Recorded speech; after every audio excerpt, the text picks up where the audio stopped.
Our quality of life and overall happiness depend a lot on the kinds of relationships that we have around us, most especially with our life partner.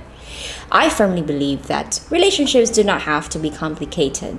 They should not be complicated. And so today I would like to share 3 important things that would be helpful to keep our relationships healthy. I categorize these 3 into self, to the partner, and to both. These are not complicated ideas and they're probably not new to your ears, but oftentimes it's the simplest things that we always forget. So let this video be a gentle reminder for all of us. Let's start with self. Yes, because there should still be a concept of self when you are in a relationship. You should not lose your individuality, you use it to make the interdependence work. I think that our greatest contribution to the relationship is who we are as a person. In the first place, your partner loves you and appreciates you for what they saw in you, for what you stand for, what you believe in, and for what you love. So do not lose that in the relationship. Continue reinventing yourself and continue growing. And as you continue to understand and love yourself, you won't settle for less than that from your partner or from anyone really. When you know your values, you will attract people who will value what you value. This would also be helpful for you to continue the interdependence because you remain whole for your partner. So when moments arise that the other one falters, the other one does not have to crumble as well. You stay stable and you will be there to support them. Lastly, keeping your sense of self will keep you happy, and that will definitely reflect on the relationship as well. Next, let's jump to your partner, what you should give to your partner. Understanding. It's important that we really try to see things from our partner's point of view. We may not notice it, but oftentimes we end up subconsciously projecting our own preferences on them. Like, did we buy that gift because we know that they would really like it and need it, or did we buy it because we like it? Do we know their love language, or do we constantly measure their love using our own love yardstick? Or did we bother asking them why they're so into that game or show or subject before we started berating or teasing them about it?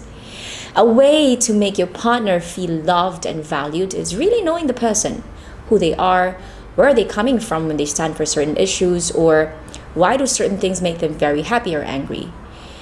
It takes humility and effort to genuinely do these things. The person you are with is very different from who you are. It's fun to spot the similarities at the beginning of the relationship, but you'll definitely see the differences in the long run. Making someone feel loved is making what's important to them important to you as well. More than giving them things or giving them anything, it's the effort that goes into really understanding what they want and need that matters the most. That way, you get to give them the kind of love that understands the kind of person that they truly are. And lastly, let's end with something that you must have on yourself and you give it to your partner as well: honesty. Well, of course, love and respect are important, but there's something about honesty that I truly appreciate.